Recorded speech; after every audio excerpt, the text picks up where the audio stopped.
Greetings, hello everyone. Hope we're all well. Welcome to the stream. I'm just going to bring up my stream so I can see you. Hello everyone.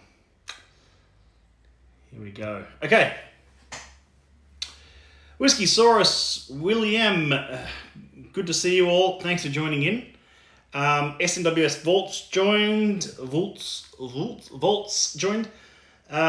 Whiskey is my jam. Lockie 1987. Everyone's tuning in. Fantastic.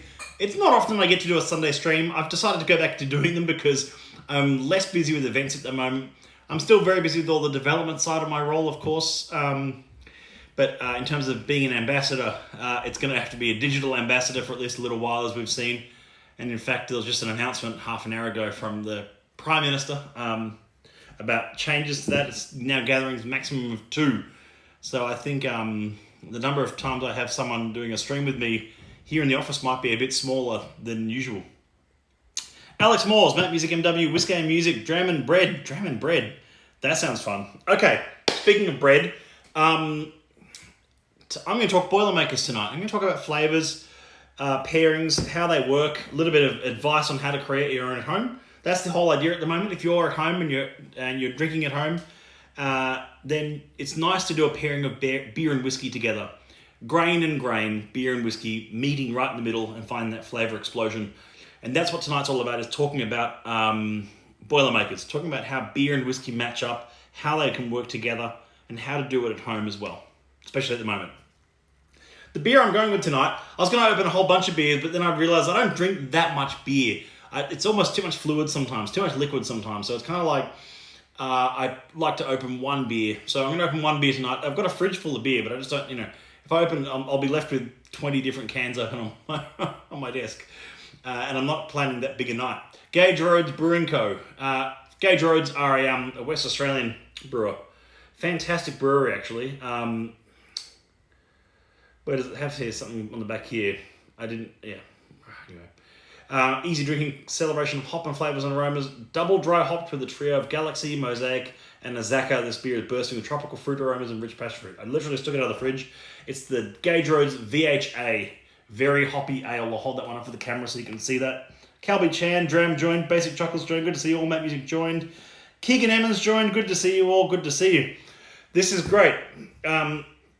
So what we're going to do tonight is we're going to actually take a moment to discuss flavour pairings. That's one of those recessed. Here we go. Really like that beer. Yeah, I'm about to find out. I'm going to talk about hops as well. Not so much the technical side, but the flavour side. Hops has a certain aroma in beer, and also it's a big can. That's less than half the can there. I'm just going to stick with that for the moment. So hops has a certain aroma that you better spot straight away. And this is definitely that dry hopped aroma. That's much more savoury hops rather than sweet hops, I find. And there is a difference. It's actually not overbearing. You know what? I'm always a bit funny about IPAs, and I'm always a bit, not funny, I'm always just cautious with them. They need a bit of, they need to calm down a bit, a lot of them. All these double IPAs, triple IPAs. I've said it before, hops is to beer what peat is to whiskey. You can overdo it. It can be one-dimensional. It can be the only selling point or, redeeming feature of that beer or of that whiskey. But if you find a beer that has actually got a nice bit of balance, like this one smells like it does, got a fair bit of haze as well, which is all the rage at the moment in beer, isn't it? Everyone loves their big hazy beers, hazy ales, and what's that? Nipers, sorry. So Nipers and hazy ales, and Niper is any IPA, which is New England IPA, Imperial Pale Ale. It's all variation on ale.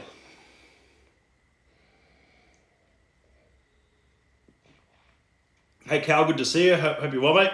Kevy Kwan joining us. Kevy, hope you've been well, mate. It's just quite a thick and viscous beer. I love it.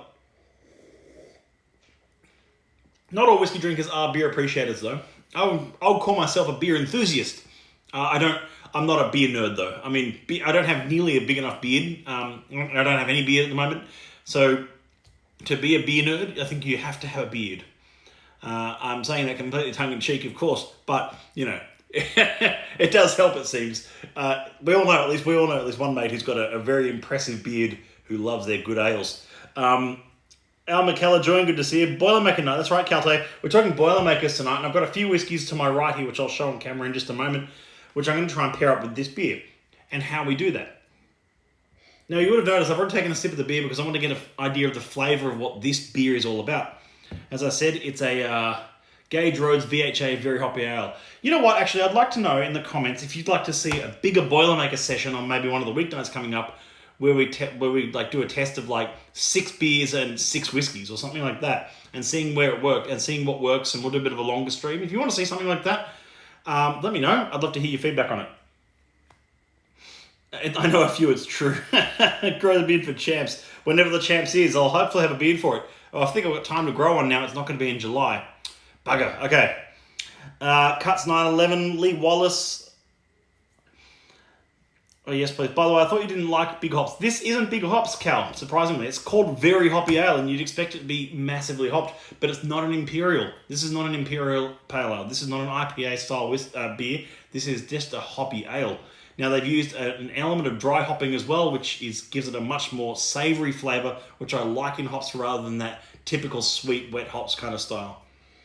It's hoppy. It is. It is a hoppy beer, but it's not over the top. Also, I do like hops in beer. I do like hoppy beers, but I just don't like the ones that are over the top. The ones that are just like, I'm not a huge fan of something like Octomore. No disrespect to anyone who loves it, of course. But I love Port Charlotte. So if I said to you I don't like Octomore, you could assume that means I don't like peated whiskey. That's a bit of a broad assumption. I just don't like one-dimensional aspects in whiskey, which I find some of the Octomores are, not all of them. Some of them are quite good, but some of them are just like peat, the end. Whereas others are a bit more nuanced. And it's the same with beer. It's like you can get hoppy beers like this that I find are quite luscious, fruity, still have a lovely malt balance to it. The hops and the malt are playing off each other nicely. It's sitting nicely in the glass. It's got a great mouthfeel to it. It's quite big and viscous. Rolls around the glass nicely. For those wondering, the glass is a Spiegelau. I call it affectionately known as the Ducket Bucket, but it's Spiegelau beer glass, beer tulip. It's one of those funny glasses. It's a German glass that if you buy it at retail, it's like $49 or $59 per glass. But you often find them on sale for like $16 for 2 and things like that. So it's they routinely change in price, and they routinely break. I used to have about 8 of them, and I think I've got 1 left. So you're looking at it. Very easy to break glasses. It's the kind of beer glass that if you look at it wrong, it smashes on you. So hard to clean and hard to keep. And you've already seen me smash glasses on this live stream for those who've been watching long enough. Yes, Calby Channel. Yeah, okay. Well, I'll do it. I'll do one for you guys. That's fine.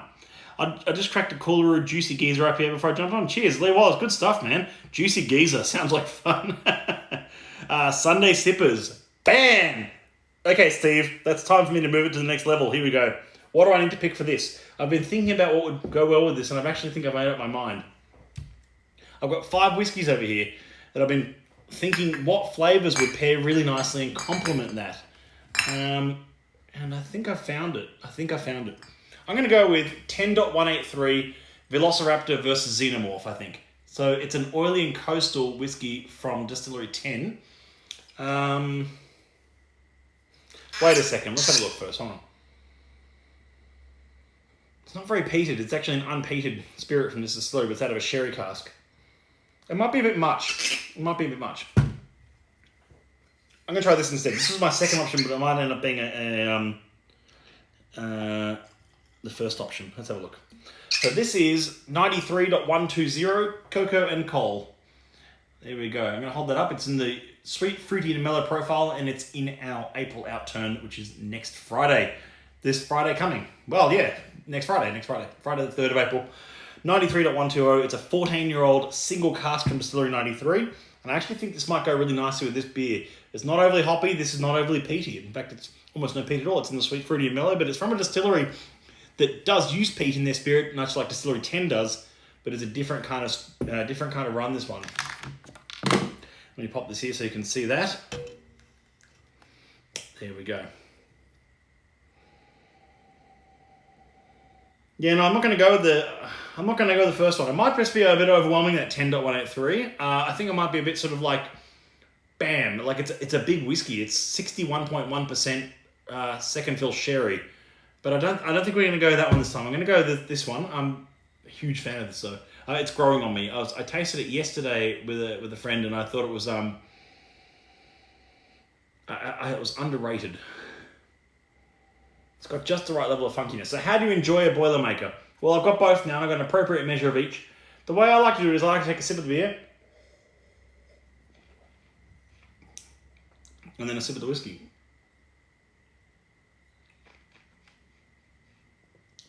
Lovely. Actually, I think that works really nicely. The first thing you want to do, let's go through some of my top tips for creating your own Boilermakers at home. Sounds like a cool guy. Yeah, he's pretty cool. He's all right, you know. My top tips for creating your own Boilermaker. 1, find a middle point. What I mean by that is you want to find what you think just on spec alone will work best together. If you're having sort of like a moderately hoppy beer like this one, that's got a nice malt and hops balance, but isn't over the top. So you want a whiskey that's got a nice balance of spirit and cask, but isn't over the top. So start by that, just sort of visually pairing what might work best.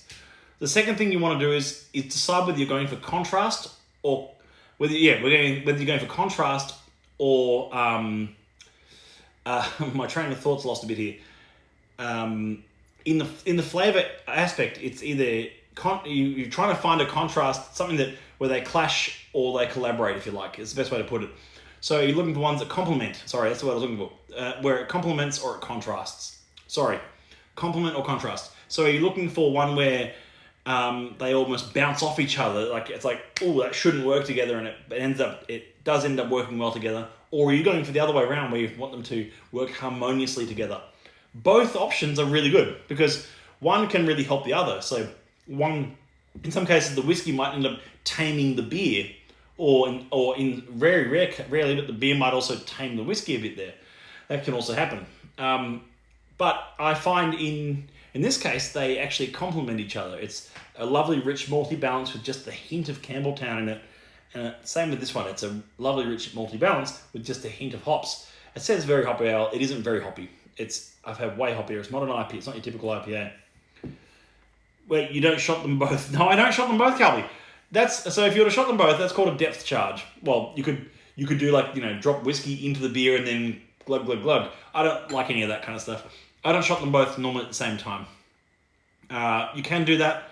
It sort of creates a sort of a bit of a malt salad in your mouth, if you like. That's a good name for a bottle, like malt salad. I don't know if we've done that one yet. We've done deconstructed salad. That was a lovely young Distillery 12. Anyway, getting too many ideas here. Melbourne Flair Club, good to see you guys. Ironhouse Lager in 1.2 and 4. Sounds good, Joel. Ironhouse Lager. I don't know Ironhouse. Do I know Ironhouse Lager? I don't think I do. But lagers are huge at the moment. Lagers are massive. Craft lagers making a huge comeback. Anyway, didn't want paint or something too strong. Yeah, 1.2 on 4 was a lovely whiskey, wasn't it? It's like it shows how good a bourbon cask, a really bright, rich bourbon cask can do to a distillate that typically sits in sherry. SMWS Hong Kong Macau joined. Good to see you, Calby Chan. Speaking of shots, when is that happening? Cal. There you go. I tell you what, I don't really do shots. It's not my thing, and I think shotting society whiskey is an awful waste of whiskey. You drink your society whiskeys however you want to, but I think that would be a waste for me. That's working out really well now. Taste that beer. Lovely. That's fantastic now, actually, that second time round. The malt from that whiskey is just gliding along with that beer. That's fantastic. That's what a good Boilermaker is. It's a half and half, as they call it, or a 2-for-1, or there's all sorts of words around the world for it. We call them Boilermakers. I think that's the American word for it that we've adopted here as well. But it's a chance for us. It's a chance for you to enjoy a bit of beer and a bit of whiskey on the side, and taste a bit of both, and find a nice balancing point. So I did a Boilermaker session in Sydney last year at some point with Wayward, and we did one a couple of years before that with Little Creatures. Little Creatures. No, with James Squire, sorry. And the James Squire one was fantastic. The Whale one was fantastic. They're both just very different, which is fantastic because you different casks, different beers, different experience, etc. However, the for me the finding whiskies that sort of almost like pair and connect with different ales and different lagers and different stouts and porters is always part of the adventure of actually doing those flavour pairings with those breweries, which something which we're not doing too much of at the moment given global circumstance. But Johnny Edwards, good to see you, Johnny. Johnny, we're talking about beer tonight. Mate, you're my favourite beer nerd. There we go. Wayward Boilermaker night was amazing. Really appreciate that, Lockie. Yeah. Shot of non-SMWs there, a couple in frame. Yeah, no, bits and bobs all over the place in this office at the moment. What have we got? It's a bottle of Lark over there. There's a little big swirl. Some Old Society bottles. Some Ardbeg somewhere up there. Oh yeah, over there. I don't know. All sorts of stuff on that back shelf. Whiskey Man Sam joined. Whiskey Man Sam, hope you're well, mate. Hope you're all surviving the current climate, for lack of a better word, current mad times that we're living in. Doing a Sunday night stream, which is always fun. I've been talking, for those who have just joined, I've been talking about Boilermakers and how to at home pair beer and whiskey together, so you can do it yourself. And really, the three tips I gave just before, for those just catching up, is work out initially, just visually, what you think will work. If you've got a lovely, light, fluffy grain whiskey that's 30 years old or something, and you've got this black American stout, nitro stout with coffee-infused stout, matured in an oak fedora cask, blah, blah, blah, it's not going to pair. Very honestly, it won't. You're going to have the beer overwhelm the senses, and you're going to have this light, delicate, symphonic whiskey, as I've said before, just get lost in the mix. But likewise, if you've got this lovely light lager that's maybe even a mid-strength, like a craft lager, 3-point-something% ABV, and then you've got this whiskey that's 66% and heavily peated, that's also probably going to knock its socks off as well. The beer will just be there to ease the pressure off that monstrous whiskey. It's about just visually working out what will work first, then tasting. And the tasting part comes now, where in this case I'm using a 93 and 93.120 Cocoa and Coal in April outturn next Friday, and a VHA Very Hoppy Ale from Gage Roads, a limited release from them. Just doing a side by side and seeing what pairs up and how it works and how everything sits. And there was Steve, you're correct. There was a Kaiju half and half session, I recall. That was a Melbourne session with Kaiju Brewery, sorry. I love their crush. I just say Kaiju Crush by default, which I co-hosted with Callum Reeves from the distillery. Great guy, Callum, an amazing brewer and a fantastic brewery as well, and great beers. We had to find some pretty heavy casks to match up with the monstrous beers that they create there. They've got this Kaiju, have got one beer called the Crush, which is my perfect summer ale. It's like the summer beer, one of my favorite summer beers. There's probably like 3 or 4, but that one's up there. And then all the rest of their range are all like 8, 9, 12% ABV, triple IPA this and black stout this, and they're all big beers. And so we had to pick out some big whiskies to pair with that. But that was a lot of fun. In fact, the first session sold out, and it was so popular we held a second session the following week, which meant a bit of flying around for that one. I remember when you used to be able to fly on airplanes? Only 2019 kids will remember that. God, what a strange world we're living in at the moment. Anyway. And then, of course, mouthfeel. Whiskey music is a good one. I like to contrast the mouthfeel as well, not just the flavour, e.g. a Napa with a dry finish paired with an oil and coastal whiskey. Really good point, Whiskey Music. Thank you for bringing that up. The mouthfeel makes a huge difference as well. So if you've got a really oily and coastal whiskey with a Napa, might do really well. And that might actually cut through and create a lovely malty balance. The mouthfeel is really important. And I find mouthfeel in beer and whiskey are almost quite similar in the way that they contrast. So that was the sort of the second tip. And the third one was about finding either complement or contrast. One of the Boilermaker sessions we did at the Society a couple of years ago, which was a Melbourne one, it was a lager that we had, and I can't remember what the lager was. And it may have been actually... No, that's not right. It was a lager. It was a really sort of bright, crisp lager, but we paired it with a Society 4 dot something, a Highland Park. And so there was this rich sort of Orkney peat that actually worked really well in cutting through that lager and vice versa. So they sort of bounced off each other in the middle. And if you tasted them right in the middle, that's where they worked. But otherwise, they were quite contrasting. And then other times, in cases like this, I think this is a compliment. They're so similar in some ways. They have such a lovely balance to each. Not too hoppy, not too funky kind of thing.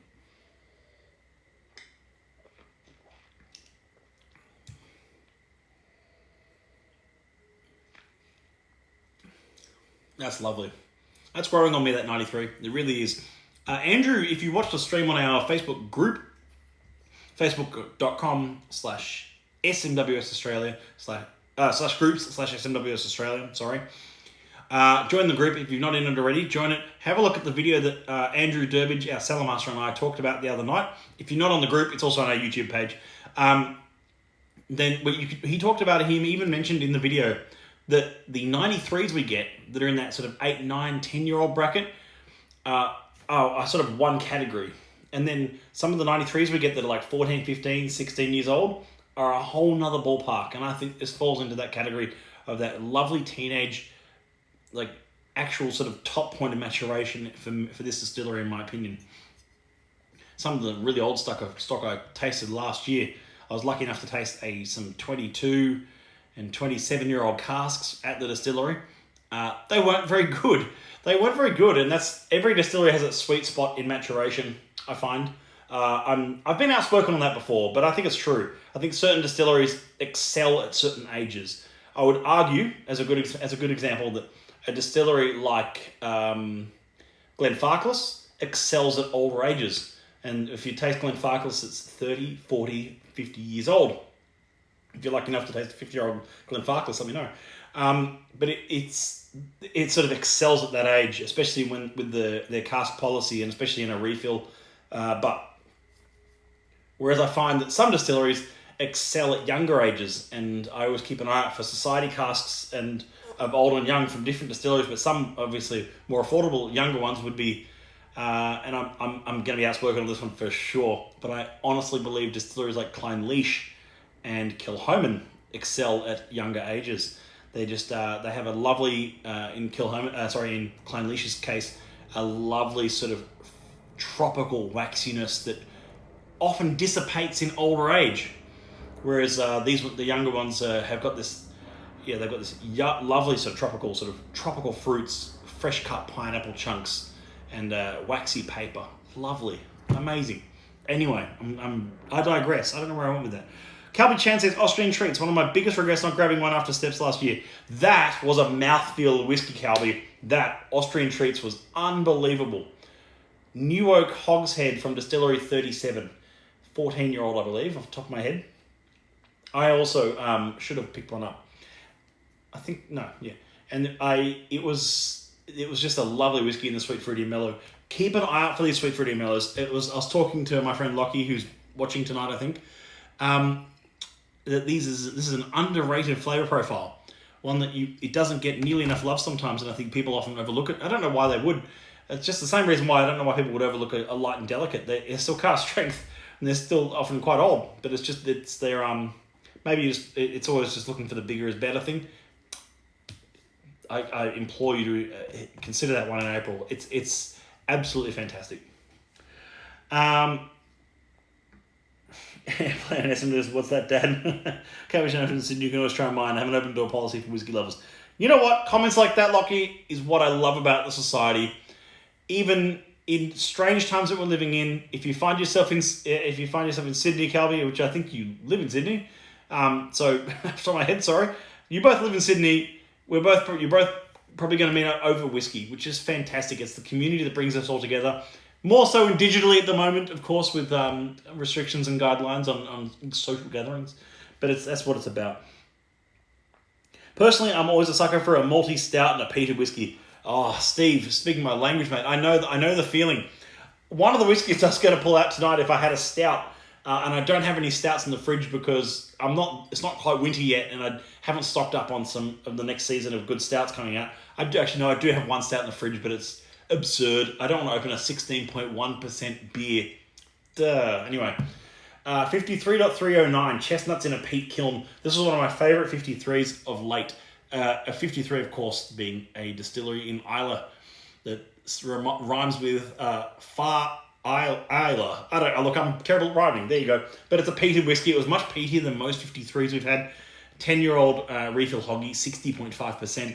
Lovely whiskey. I don't know if there's any of those left, but it was in the March out turn, I think, that one. So I was going to crack that. Maybe tomorrow night. We can talk peat tomorrow night or something. Haven't planned that far ahead yet. Hargraves Hill and a 53. Yeah, Hargraves Hill and a 53. Banger. That would be a good matchup, Steve. That'd be amazing. 53 or 53.309 would be. I might try that tomorrow night. See how we go. The Swamp Thing Stout, 16.3. No. It was a Colonial Brewing special projects they did. They're not little anymore. Port Melbourne Brewery as part of Colonial Group. Their brewery down there in Port Melbourne did a few runs of different limited release nitro stouts and things. Look, I still got a couple of those kicking around. I try not to collect beer as well as whiskey. It's already hard enough collecting whiskey. I don't want to add another expensive string to the bow there. So with limited release beers and whatnot, you can really go down quite a rabbit hole there. But yeah, I like I say, I'm not a beer collector or nerd. I'm a beer enthusiast. I love a good ale. I love exploring what different new breweries are doing, what innovations in beer are creating in beer. That's always exciting because, of course, they're using barley. They're using grain. Sorry, I should say, to create different beers. And it's a cousin. It's whiskey's cousin on the bearded cousin. There you go. It's whiskey's bearded cousin. I cracked myself up. Morky Moo, Denizagena. Good to see you both. Any questions, any Q&A? I'm here. I'm just dropping in tonight. Been going for about 30 minutes, enjoying a bit of a Boilermaker. Either way, I'm going to call it there shortly. I really appreciate you tuning in. Don't normally do a Sunday stream, but I thought it'd be a Sunday night stream would be a bit of fun. Especially something a little bit just fun and informal, talking about Boilermakers. I got a really good request actually the other night. Someone asked in the stream, I can't remember who, I'm sorry, have I talked about whiskey glassware before? Maybe we could do glassware tomorrow night.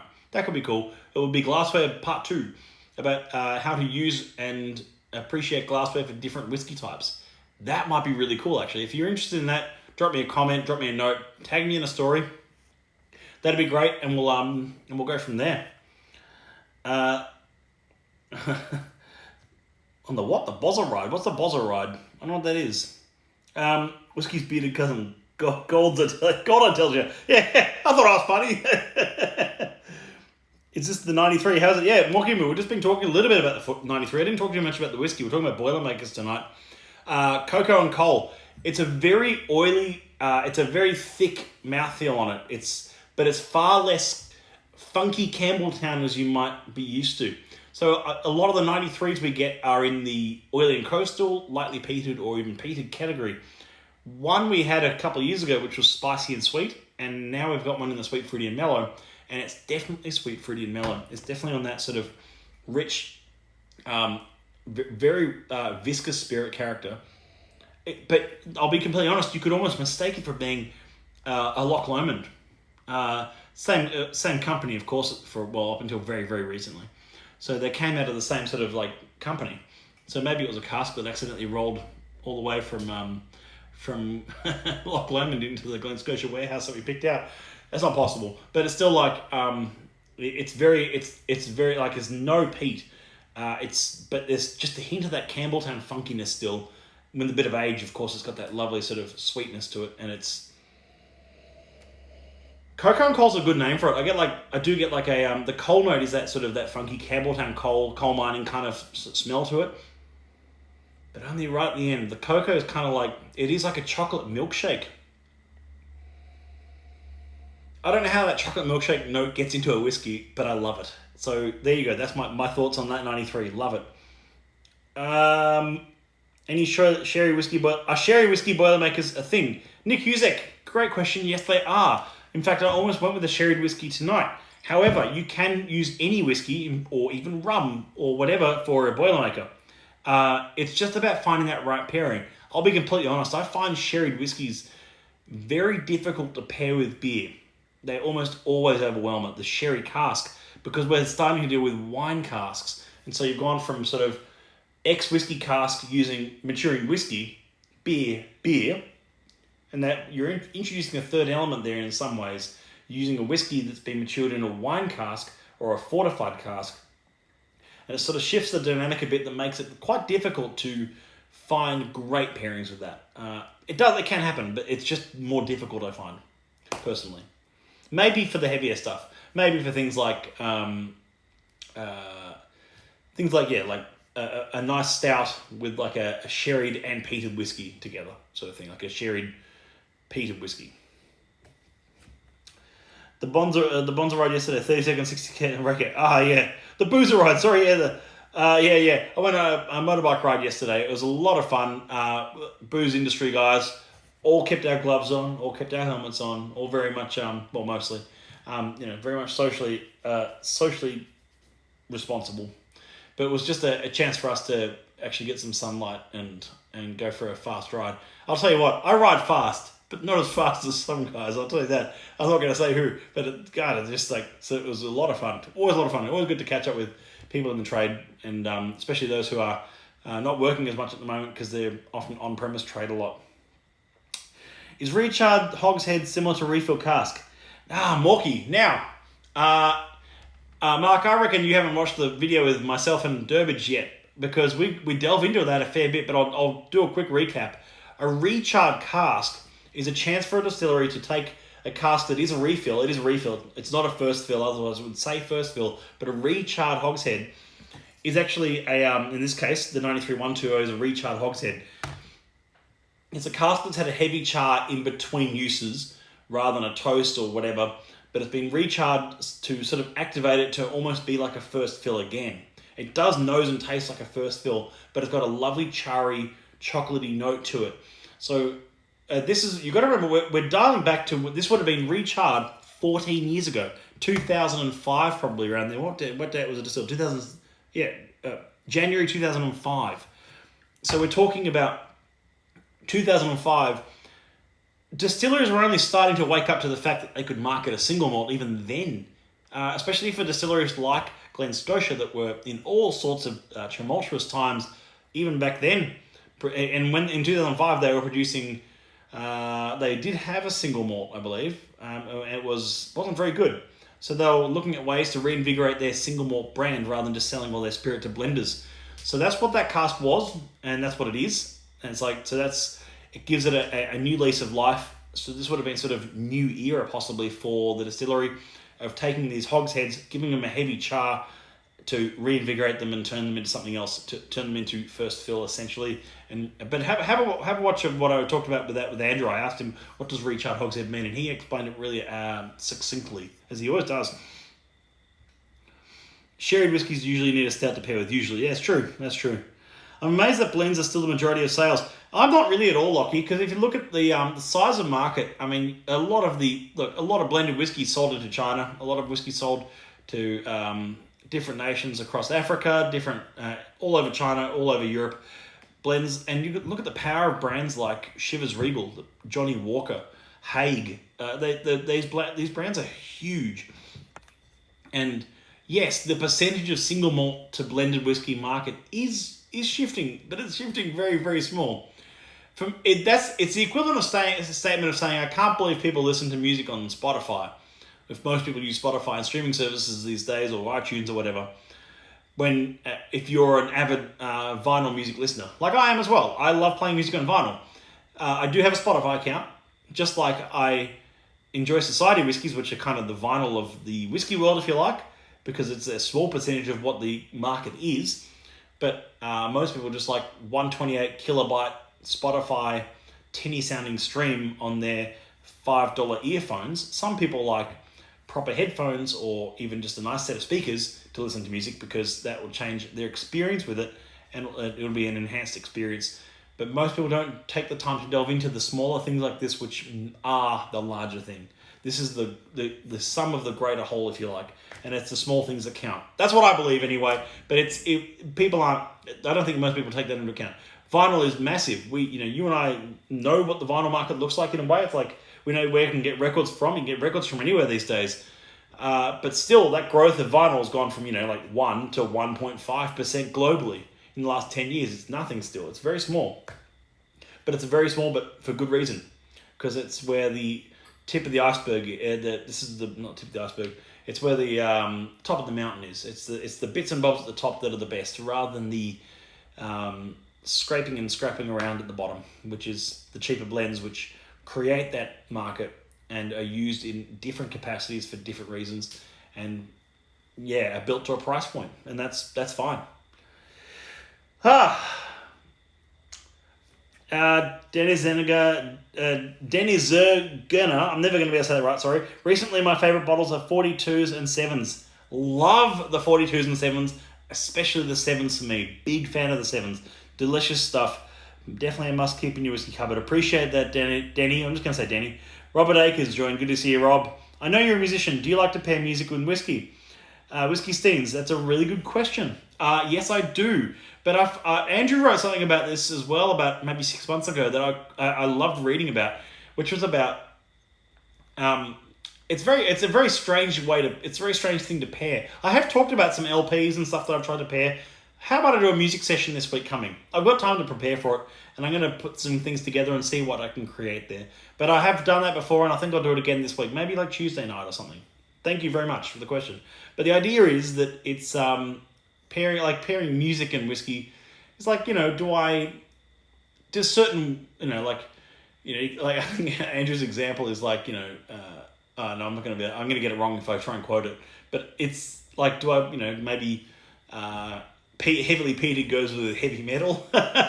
Maybe, maybe a light Glen Spey goes with some Mozart. I might try this out tomorrow. How does that sound? So I'll start on tomorrow, but I'll see. Maybe we'll go for Tuesday stream or Tuesday afternoon or something on that one, and then I'll put it up on YouTube as always. Thanks for the amazing questions. Diplomatic, says Lockie. That is true. Diplomatic. No, I'm not being too bit diplomatic. I'm being straight up saying, there's these market power of these blends, and they've had it for a long time. But single malt is chipping away, and then the apex of single malt, which is single cask single malt. So it takes time, and it's not going to happen overnight. But the more people that can appreciate at the very least a good single malt, that'll change as well, of course, over time. Cigars, whiskey, and jazz and blues lowers my heart rate by 10 beats, 50 BPM. Yeah, I get it. I get what you mean, Cal. Yeah, it's all the nice things, isn't it? That's all from me tonight. Thank you so much for tuning in. As always, I really appreciate it. And for this special Sunday stream, Sunday 7 p.m. stream, what a ride it's been this week. Looking forward to seeing you all tomorrow. I'll put a few things up in our story during the day, of course, for you to take a look at what we're doing, and especially sort of downtime work as well, to see how we operate. But I'll see you all tomorrow night for the Monday night, maybe a Monday rant. I don't know. I haven't decided. See you soon.